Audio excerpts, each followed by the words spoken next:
She only has time for just a very few questions because she has to run off to a meeting. I will always be the bad cop with that. Come on up, and then we'll, of course, do a full briefing. Good afternoon, everyone. So we want to take a moment to encourage organizations to be on guard for malicious cyber activity in advance of the holiday weekend. To be clear, we have no specific threat information or information regarding attacks this weekend, but what we do have is history. And in the past, over holiday weekends, attackers have sometimes focused on security operations centers that may be understaffed, or a sense that there are fewer key personnel on duty as they may be on vacation. And indeed, a long weekend can sometimes make attackers feel they have extra time to navigate in a network before they're detected. So as the long weekend comes, we want to raise awareness, and this need for awareness is particularly for critical infrastructure owners and operators who operate critical services for Americans. As part of the administration's ongoing efforts to secure our America's defenses against cybercrime and ransomware, on Tuesday, the FBI and DHS's CISA released an advisory outlining specific steps that organizations and individuals can take to really increase their defenses and be safe online. You can find this on CISA's one-stop shop for information, stopransomware.gov, and we encourage you to please visit the site, read the advisory, and take those critical steps. Organizations and individuals should be on alert now because criminals sometimes lay in their steps in advance and begin their planning. Now, I want to walk through a few specific things you can do right now to protect against possible attacks and to ensure that you can recover quickly in the event that an organization is compromised. Specifically, I'd like to call on executives to please bring together your leadership teams and run through this set of activities to ensure that your organizations are as secure as they need to be before the holiday weekend. First, update and patch all software. We continuously see attackers compromising organizations based on vulnerabilities that are known for which patches are available. Second, ensure that individuals have strong passwords in place. And indeed, for key personnel, encourage them to change their passwords now. Third, implement multi-factor authentication, particularly for key personnel and IT staff. Multi-factor authentication is something more than a password. It could be a biometric, like a fingerprint. It could be a code that comes off software. Last week, President Biden hosted key executives from technology companies as part of his efforts to really secure America online. And a number of those executives pointed to multi-factor authentication as preventing 80 to 90% of cyber attacks. Indeed, because it is such a helpful way to address cyber vulnerabilities, it's one of the 5 things President Biden mandated be rolled out across the federal government quickly as part of his executive order in May. Fourth, review your incident response plan and do a drill against it to ensure that if a compromise occurs, you're ready to react and respond quickly. And finally, ensure that you have up-to-date backups and that they're segregated from a network so that they're not accessible to an attacker. There are a couple of other good practices to do. Security teams should proactively hunt on a network. It's kind of like a digital version of walking the beat. Look for any initial signs of compromise or anything unusual on a network. And everyone should be extra vigilant for phishing emails and clicking on links that may be new or something that looks unusual. I want to repeat that we have no information about any specific threats or attacks, so the purpose of this is really to raise awareness before a holiday weekend, given the history of increased criminal cyber activity during holiday weekends. As always, CISA, FBI, and other U.S. government partners are positioned to support any organization that needs it. Please visit stopransomware.gov and follow the practices that you see. Taking a step back for a moment, the Biden administration is committed to addressing cyber threats to the country. And indeed, as I mentioned, last week, President Biden hosted executives from technology companies, education firms, critical infrastructure, and others to focus on addressing the root causes of cyber. The technology companies in particular announced a set of commitments online to address some of the root causes of technology vulnerabilities and improve security of their products. Thank you. Wishing you a safe and enjoyable holiday weekend. Steve? It's been more than 2 months since the President's meeting with President Putin. Have the Russians done anything to crack down on ransomware attacks? Thank you for the question. The discussions with the Russians continue, as President Biden noted. He's looking for action with regard to addressing cyber activity, and we continue to look for that. That being said, we also need to look at our own activity, and it's the reason for this today, to ensure that we're doing everything we can to lock our digital doors and ensure that our networks and our organizations are as safe as they need to be online. Jackie? Have you guys determined who is responsible for the attack on the State Department a couple of weeks ago? I won't address specific incidents here. We're certainly looking at that, and we're also focused on, as I noted, the rollout of the 5 particular technologies across the federal government so we can confidently reduce the risk of such continued attacks.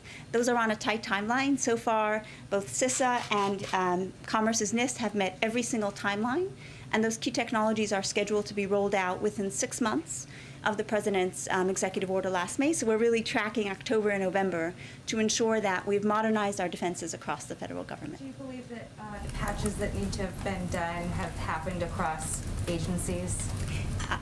That work continues. As I noted in a prior discussion, there's a great deal of work to modernize our federal networks.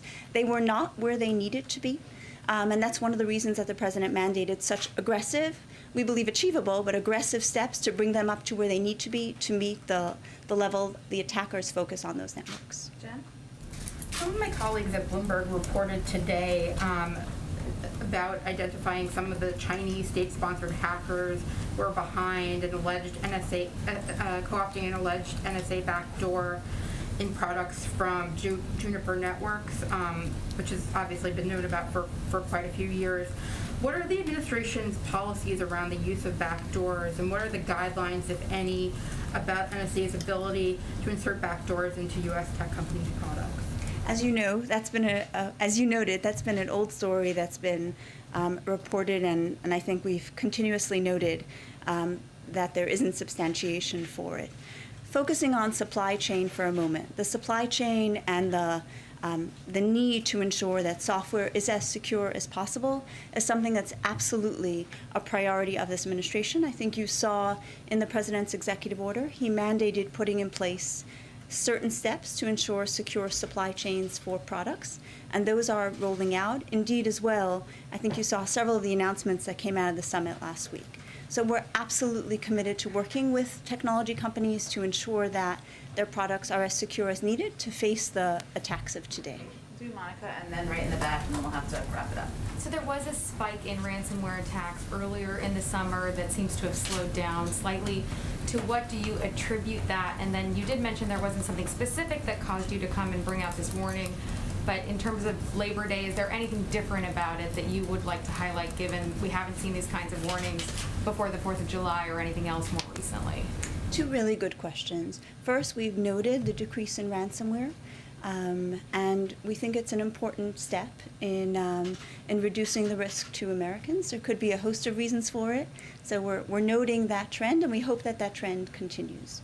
And with regard to the change and why we're here today, I think it reflects the administration's focus on cyber threats and the recognition that we play a role in all of that. Yes, there are attackers, but they're leveraging vulnerabilities across the networks that we have. We continue to see successful attacks occurring against vulnerabilities for which there are patches. So we want to use the opportunity of this press room and the attention that it gets to ask Americans, to ask organizations to do the steps they need to do to be safe online, even as the government focuses on its efforts. And you've heard our counter-ransomware strategy, working with countries around the world, focusing on the illicit use of cryptocurrency, and pursuing and disrupting ransomware networks around the world. So this really represents the focus we're putting on this issue and the need and the highlight we're saying to Americans to do what they need to do in partnership with the government to be safe online. Last one in the back. If you're a small company just trying to protect yourself when it comes to ransomware attacks, what is the weakest link attackers will try to exploit? Just a small company, mom and pop shop, you're worried about getting an attack. Really great question. I would say 2 things. One is make sure your leadership and IT staff have deployed multi-factor authentication, have a strong password. Password. Wow. Really a strong password. And then, of course, patching the software that's most important. Thank you. Go ahead, last one. I wanted to ask what you and your team are doing heading into the weekend, whether it's here at the White House through NSC or at CISA. Do you have certain staff on call this weekend? Do you have certain preparations that you're making on your end in addition to the advice you're giving to the public? Great question. So first, we pulled together the intelligence community to ensure that we were tracking any and all threats and to ensure that they're highly alert for anything related to that. Second, we of course brought together agencies across the government, including key ones like FBI and CISA, to ensure that they were fully postured and fully prepared to be on staff and noting any early signs of any incident so we could rapidly jump on them and respond to them. And finally is this, calling on Americans, organizations to do the steps they need to do to be as safe as possible in advance of what may be an increased threat, as we've seen in history for the reasons I noted during the holiday weekend. Thank you so much. Thank you. We Be will well. see you again, I'm certain. Thank you, Jen. Thank you for taking the time. Okay. A couple things for you at the top. Obviously, the president spoke to our ongoing work to help the people in the Gulf Coast and also in the Northeast and also out west as we're going through a range of natural disasters across the country. I just wanted to call out a few things. In Louisiana, disaster survivor assistance teams arrived today to support cooling stations in the city of New Orleans and St. John the Baptist Parish, where heat advisories are in effect and many residents remain without power. FEMA also announced today a new policy this morning to reduce barriers that have long prevented many disaster survivors, particularly Black Americans, from receiving disaster assistance by expanding the types of legal documentation for homeowners and renters to prove ownership or occupancy. This has been a big barrier in the past, and it was something we worked hard to address proactively. Also, finally, to help disaster survivors, and I've talked about this a bit, but just to give you an update, Register for Federal Assistance mobile emergency response support assets are deployed to support Louisiana and Mississippi. Now, as of today, roughly 50,000 households in Louisiana have already received a one-time payment of $500 from FEMA to support critical needs. And as the president noted, FEMA has awarded more than $77 million to help disaster survivors.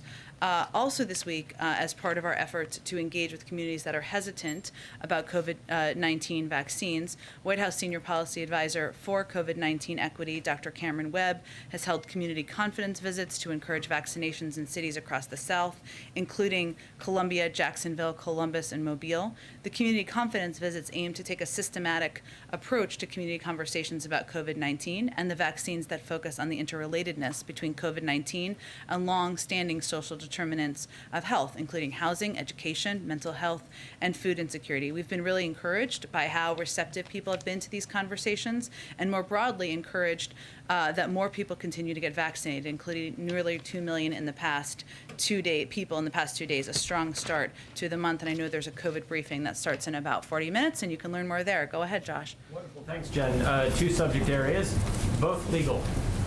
With regard to the Texas abortion law, President Biden has a Supreme Court commission with a report due by October 6th. Did the president or anyone in the administration reach out to members of the commission in the wake of what happened? And does the president have any new thoughts on the structure of the court? Well, first I would say you're correct that there is an ongoing work that the Court Commission is doing. Their work is, and just to remind you all of what their focus is, there's about 30 members of this Court Commission. They're from diverse backgrounds and diverse views, and they're going to examine a range of questions about the future of the court, including term limits, including court expansion, and in addition, and several additional topics.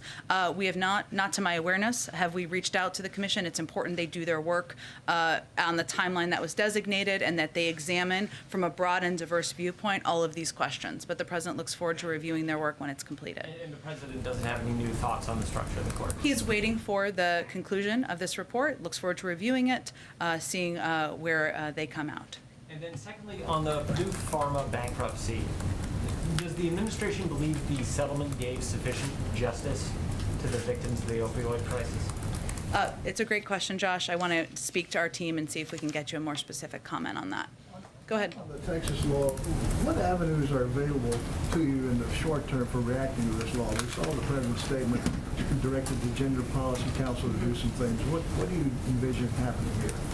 Well, Steve, that's exactly what the president directed his team to look into, to be able to answer that question. Obviously, we're we're about 12 hours or less than that since this ruling. And what the president made clear in his statement this morning is that the impact of last night's decision should be immediate and requires an immediate process. So yes, he's asked the Gender Policy Council because he feels it's important for there to be a point of contact, or a point person, I should say, at a senior level in the White House. But most importantly, he's also directed them to work with the legal team here at the White House, the Department of Justice, the Department of Health and Human Services, to determine what, if any, steps can be taken here to protect a woman's right to choose and access to health care for women in Texas. Were you surprised by this ruling?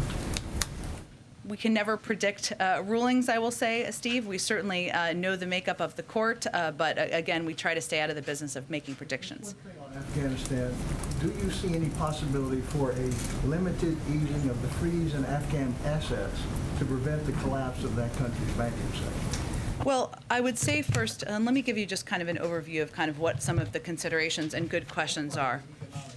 Yeah. Right? Yes, but no one should assess that we are currently considering an easing of sanctions on the Taliban. That is not actively being discussed or pursued. We've not reduced sanctions pressure on the Taliban leaders or the significant restrictions on their access to the international financial system. And we will judge, and we want to make this very clear. We are going to judge the Taliban by their actions, and we will stay in close coordination with the international community on any steps that we take moving forward. Now, at the same time, we also want to ensure there is assistance to the Afghan people, humanitarian assistance and other assistance to keep them afloat and make sure they have, we provide that from the international community at this point in time. So there have been steps that have been taken in court, including issuing an OFAC license that allows this humanitarian assistance to go through. That, of course, is not through the Taliban. That is through outside organizations, and that's something we're working to be big contributors to. Go ahead, Jeff. Back to the commission for 1 second. The president obviously served for a long time as chairman of the Judiciary Committee. He's been in this town longer than most anyone. What is he looking for from a commission to offer him that he would not have for this? And what do you say to critics who say he's simply punting this to them to avoid making a yes or no decision if he thinks the court should or should not be expanded? Well, I would say to critics, or we would say to critics, yes, the president has a long history working on judicial issues as the former chairman of the Judiciary Committee, and he takes the role of institutions in our nation's history, including the Supreme Court, quite seriously. That's one of the reasons why this court was put together and constructed in the way it was. I mean, this commission, I should say, was put together and constructed in the way it was, which is with a diverse set of viewpoints, a diverse set of expertise, and he asked them to look at a broad set of questions, wanted to give them time to do that work and come out of that with some viewpoints. But he wants to leave them space to do exactly that. And I think the fact that he named a commission with a diverse set of viewpoints reflects his strong commitment to preserving institutions, but also taking a fresh look at things that need to change if needed. Is he misleading supporters of expanding the court, though, by allowing this commission to do its work? I mean, the reality is this would take a legislative change. It's something he couldn't change on his own. Why doesn't he just come out and say how difficult this would be? Well, I think it's clear it's difficult, but the president's view on the expansion of courts has not changed. He also wants this group, this commission, to take a close look at a range of issues, not just court expansion, which is an important question for them to examine, but term limits and a range of questions that the commission is looking at. I will also note, though, Jeff, that in the president's statement today, he also made very clear and in pretty strong terms his viewpoints on the ruling of the Supreme Court in this case. And rulings like that do raise concerns, not just for the president, but for people out there in the country about how the court is operating. And I'll just note what he said, for the majority to do this without a hearing, without the benefit of an opinion from a court below, and without due consideration of the issues, insults the rule of law and rights of all Americans to seek redress from our courts. That is, of course, of concern, not just to him, but it should be to all Americans who watched the ruling this morning. On Afghanistan, really quickly, if I can, are there any updates on the 100 to 200 American citizens who were in the country or are still in the country? Do you believe they still are, or what's the latest on the diplomatic mission? Well, I know my colleague at the State Department is briefing right about now and will give a more in-depth update on this. But what he said yesterday, and I will just echo, is it is closer to 100. We are in close touch from the State Department, from our diplomatic officials, with all of these individuals, working working in close coordination with them to determine how they can leave the country, if they've left the country. There have been reports, as I think many of you have seen or reported yourself, about charter flights. If I can just speak to that for a moment, because I know it's been a popular question. There have been some confusion about this. We do not have personnel on the ground, nor do we have air assets in the country, and we don't control the airspace. So anyone who's suggesting we are preventing these flights, that's not accurate. We couldn't prevent a charter flight from taking off. But what is important for people to understand is where we have some concern, and that is the fact that we do not have reliable means to confirm the basic details of charter flights, including who may be organizing them, the number of American citizens and other priorities groups on board, the accuracy of the rest of the manifest and where the plane may land, what security protocols they're taking into place. So just to kind of give you an example here, these charter flights are landing on U.S. military bases, and we have to be very careful, and I think it's understandable we have concern about flights where we don't have that level of information and understanding about the manifests, what the protocols are that are underway. There's also a question, there continue to be active ISIS-K threats. And there's also a question of where these flights go, where they land. We know ISIS-K has a keen interest in attacks against aviation targets, and our personnel on the ground in our Air Force, in our military bases, and these are among the risks that we take into account. Go ahead. Just a few here. Most of the Texas-related questions have been asked. We're curious, what advice would the president give to a woman in Texas right now who wants or needs to get an abortion? What the president would convey to any woman who is trying to get an abortion, seek an abortion, be able to employ her constitutional right to seek health care and health care that is enshrined and allowed by federal law. What he would convey to them, I don't think he's going to be giving medical advice. That's not the role of any president. He would say, but I would say he would convey to them, I have asked my team to use every lever at their disposal to ensure you have this right, to ensure you have access, to ensure that you can have the ability to seek medical care in the way that every woman should have the right to across the country. And he has made that a priority. And this request of DOJ and HHS for what more can we do, is the understanding or the expectation that they will actually come back with specific ideas, or is it possible that they determine there really isn't much beyond making sure somebody takes this to the Supreme Court? Because the federal government can't be subject to a civil suit in Texas. But there are other things potentially the federal government would be able to do? The president has every hope, expectation that the leaders of agencies across the government who have capacity will seek every way they can, every means they can to protect a woman's right to choose in Texas. I can't preview for you. I don't know yet what they will come back with. Go ahead. Thanks, Jen. On the Texas law, has the president been in touch with Speaker Pelosi and Majority Leader Schumer in the past 2 days about their efforts to pass legislation protecting abortion rights? He does intend to talk with them about this. I can't tell you exactly when that will be, but he has every intention to do that. I will note that Speaker Pelosi also put out a statement about the intention to bring up the codification of Roe up for a vote, which is something the president certainly supports and would be eager to sign into law. One more. Does the administration have a message for industry and private businesses that have operations in Texas? Like, would the president and the White House support a boycott of sorts against Texas? That's not a call we're making from here. What our effort and what the focus of the federal government is to look for every resource, every lever at our disposal to ensure women in Texas have the ability to seek health care. Following up on the Texas law, why does the president support abortion when his own Catholic faith teaches abortion is morally wrong? Well, he believes that it's a woman's right, it's a woman's body, and it's her choice. Why does the president, who does he believe then should look out for the unborn child? He believes that it's up to a woman to make those decisions, and up to a woman to make those decisions with her doctor. I know you've never faced those choices, nor have you ever been pregnant, but for women out there who have faced those choices, this is an incredibly difficult thing. The president believes their rights should be respected. Go ahead. I think we got to move on. I think we have to move on. You've had plenty of time today. Go ahead. How many green card holders and SIV applicants remain in Afghanistan? Let me give you, let me give you first, and I'll get to your question, but it reminds me I wanted to give you guys an update on one piece that was asked yesterday, which is how many people have come into the country. And this is something that DHS will be providing regular updates on, but just to give you an understanding of the breakdown, and then I will come back to your question, Jackie, I promise. First, between August 17th and August 31st, of the breakdown of people who have come into the country, 107 people have arrived in the United States as a part of Operation Allies Welcome. 4,446 are U.S. citizens, 14% of them. 2,785, or 9%, are U.S. lawful permanent residents.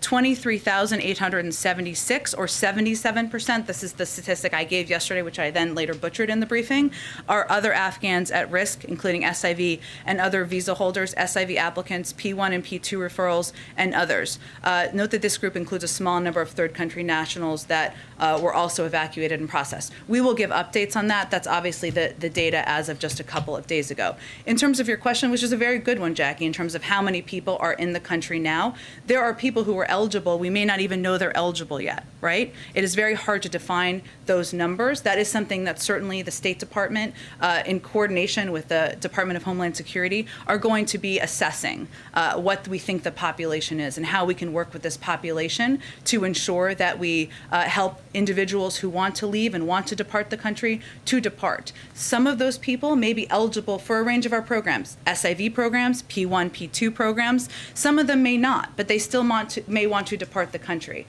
Now, as I noted yesterday, and I've noted several times, everybody who wants to leave Afghanistan and come to the United States will not be able to and will not be eligible. And we don't want to set the expectation that will be the case, but what we want to do is try to assess and try to do extensive outreach through diplomatic channels to see how many people there are, what programs they might be eligible for.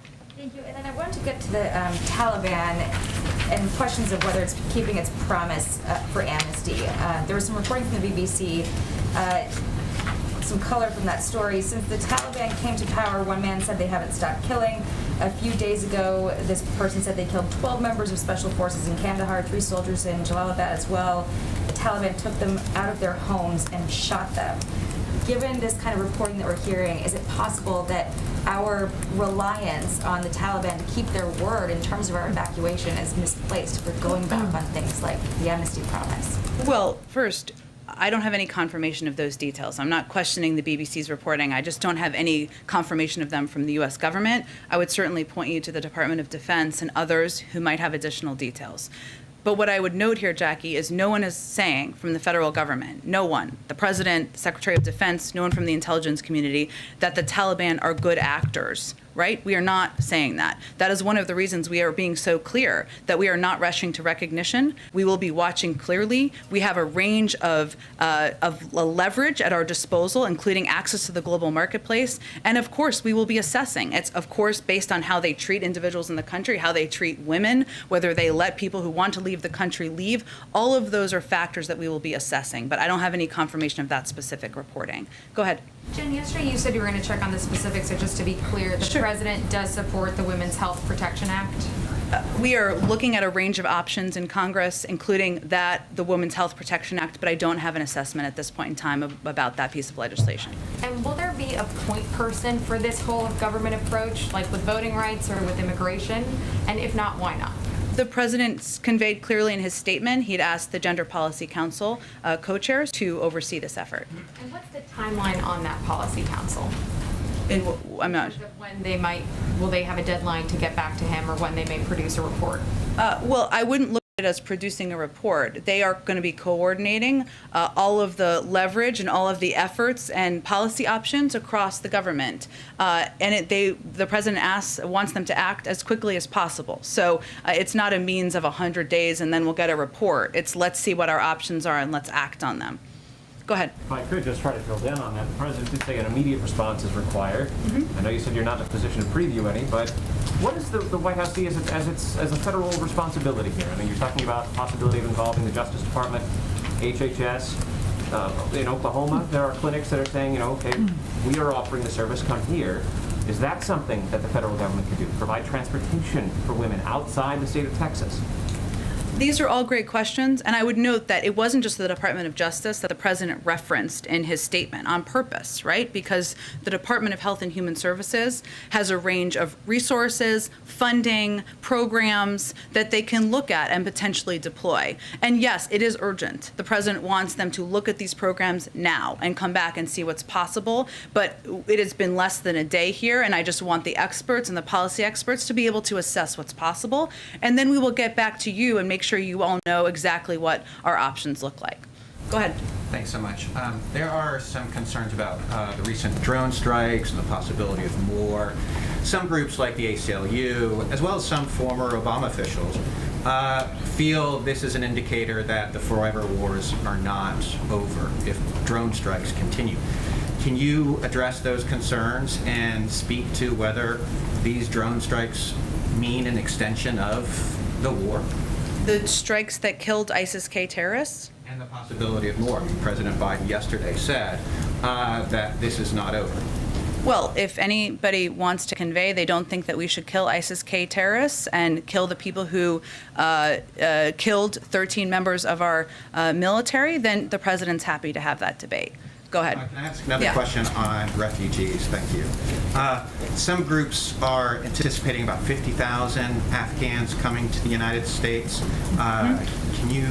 Is that an estimate that you're able to confirm?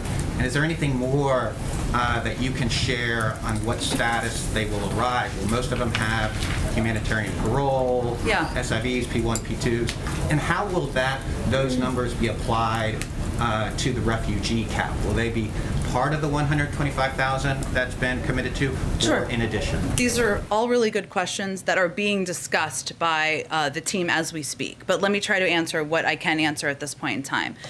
So right now, the U.S. military bases, they confirmed about 2 days ago that they had about 20,000 people. That number may have gone down now, so I would certainly encourage you to ask them for an updated number if that's of interest. They are working towards space for about 50,000. Now, there are people who come to this country, American citizens and others, who have family members who may not go to those military bases, U.S. citizens, of course, who may not go to those bases, and those bases are meant to be temporary regardless. In terms of what classification, so as you know, there are different classifications people have come into the country under from Afghanistan. The SIV, the Special Immigrant Visa Program, P1, P2 programs. Some have come in through parolee programs. And yes, we are having discussions about over the long term what this looks like. Right now, refugees who come in as refugee status would be under the refugee cap. But beyond that, I have to let the policy process see itself through. It's a good question. Go ahead. 125,000, do you know that? I apologize. Oh, sorry, about whether, say that one more time. What was the question about that? 125,000. Will it be in addition to the committed refugee cap of 125,000? Or will it be, does the 50,000, or whatever the number is, does it fall? Well, 50,000, a lot of those people are special immigrant visa applicants, right? Or through other programs. So that wouldn't be under a refugee cap. Go ahead. Reproductive rights activists have noted that President Biden seems reluctant to use the specific word abortion, although he did use it in his statement today and the statement you put out yesterday. Can you explain his seeming reluctance to use that word, and was it a deliberate messaging strategy or choice to use it this week in relation to the Texas law?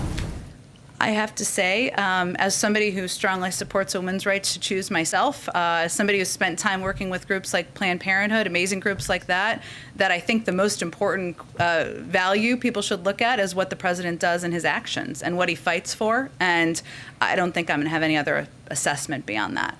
Go ahead. The president said today, talking about the hurricane, that the climate crisis is here, and then he went on to talk about the wildfires and flooding. Is anything in the recent, that recent string of weather events changed his view on how aggressive the administration needs to be on carbon reduction in its policies? Well, I think it's reaffirmed, as you heard the president reference today, his commitment to getting his Build Back Better agenda passed, which has a huge focus on addressing the climate crisis and taking a number of steps, including creating more, investing in resiliency for infrastructure, as you know, also setting ambitious goals and taking policy steps to reach those. So I think it really reaffirms more the policies he's already proposed that will take huge steps forward forward in helping to address the climate crisis. I'd note that also even Senator Cassidy also noted the need to invest in infrastructure and how these recent events reiterate that. And on the Build Back Better, would the president sign a version of that passed by the House and Senate that does not fully fund his carbon reduction agenda? Well, I'm not going to negotiate from here, obviously, but the president put those proposals in the package because he feels they are vitally important to addressing the climate crisis. And the climate crisis is one of 4 crises he's identified from the beginning as being central to the issues he's going to address as president. I will say that, as people look to the next couple of weeks of the very expansive legislative agenda that we are going to all be undertaking together, what the president is quite focused on is, yes, of course, the investments that will help cut costs for the American people in a range of ways, whether it's the child tax credit, making childcare less expensive, making college more affordable, but he is equally as focused on the making wealthiest Americans and corporations pay more, because he thinks that's fair, and he thinks that is how we can deliver on equality in this country, and that can also pay for a lot of these important policy initiatives. Go ahead. Are there any more details about the president's trip to Louisiana tomorrow? Sure. They are still being finalized, which is not out of the norm, but let me tell you what I know at this point in time. So the president will travel to New Orleans to survey storm damage from the hurricane. He'll meet with state and local leaders. I would expect that will include the governor and the mayor from impacted communities. And beyond that, we're still finalizing all the details, which we'll hopefully have more later tonight on. And on the Texas abortion law, how worried, or is the administration worried at all that this will enable other state legislatures to pass similar bills? Of course we're worried. Of course we're worried that other states where there is a movement and an effort to prevent women from having access to health care will copycat these steps by the Texas that happened in Texas. Now, that is one of the reasons why the president thinks it's so urgent and why he has asked his team to act as quickly as possible to see what our options are. Go ahead. On Afghanistan, the Taliban says China will be their main partner and kind of financial lifeline. Does that weaken America's leverage over the group to change its behavior, especially given the geographic closeness between China and Afghanistan? Well, I would first say that, as the president has said many times, so let me repeat, there are a few countries that wanted us to stay in Afghanistan more than China and Russia, because it would have tied up our own resources and tied up our own U.S. military and tied up our own financial assets and options. What our leverage over the Taliban is a range of things. I mean, one is, of course, access to the global marketplace, which is not just China. It is a range of money that is in the New York Federal Reserve that was the Afghan government's money that they currently don't have access to. It is working with a coalition of 100 countries around the world that have signed this statement on what their expectations are of the Taliban. It's working with the UN Security Council. So the world is united in what they expect the Taliban to do, which is allow people who want to depart the country to depart. And China has to decide where they are in that effort. Oh, good. Just to the eviction moratorium, or lack thereof of an eviction moratorium, I'm curious what specifically the administration is doing to help those states who seem to be having issues doling out these billions of dollars available for renters and landlords beyond the, telling them to speed it up. Well, I promise you we're not just telling them to speed it up. We are telling them to speed it up, but we are not stopping there. One of the steps we've taken, we've announced a few steps over the course of the last few weeks, is working to cut bureaucratic red tape from here. So that includes making it easier for landlords and tenants to apply for this assistance, and ensuring that that is not an incredibly difficult process. We've also worked with individual states to determine what are the holdup in their processes, and some of the bureaucratic steps in places where we've eased the red tape has expedited the funding going out in states. So we've seen successes on that front. What's important to note here is that the funding exists in states across the country to essentially do the federal eviction moratorium, even though the Supreme Court has ruled as they ruled, because states can do it on an individual basis. So what we're really encouraging states to do is put in place eviction moratoriums statewide, or take any steps they can take across the state to make it harder for people to kick tenants out of their homes during this time. And we can get you a rundown of that too. I'm looking for all the pieces. Go ahead. A Taliban spokesman told an Australian news network that the 41 Australians who died in the war in Afghanistan died in vain. During this time, the Australian government found out about the withdrawal date change through media reporting. We weren't included on the list from Secretary of State Antony Blinken of countries called on the final day, August 31. Does the Taliban have a point? I'm not sure I understand your question. We have sacrificed a lot for this alliance, and including the lives of 41 Australians, and we've been left seemingly out of the loop during this withdrawal process. There hasn't been high-level communication with the Australian government during this time. I don't think that's true. I don't think that we have not engaged with the Australian government. We have worked with our partners around the world to evacuate individuals from a range of countries around the world who need evacuating from the country. I would say, and the president would say if he were standing here, those 41 Australians did not die in vain. And we are incredibly grateful for their partnership. We're incredibly grateful for their support over the course of a 20-year war. And Australia remains a pivotal partner to the United States. But I would be very shocked if we had not been in touch with and engaged with. So what I was asking you for clarification on was question about the 31st and a call on the 31st. I'm not sure what that would be a reference to. The speech that Antony Blinken, the Secretary of State, gave at the withdrawal, at the end of the conflict, the last fight, he listed through all these different countries that he called at the end of that, and Australia wasn't on the list. I can certainly ask the State Department when their most recent diplomatic conversations were with Australian leaders, but I know that we are in close touch, in close coordination, and that Australia is an incredibly vital partner, not just over the last several years in the war in Afghanistan, but on a range of important global issues. Go ahead. Thanks, John. I wanted to follow up on Jeff's question. We know that commission is not tasked with providing specific recommendations to the president out of that review, and he's already said that he is not a fan of court packing. So realistically, what kind of changes can we expect to come once that review is complete? Is the president committed to addressing the court system in a significant way?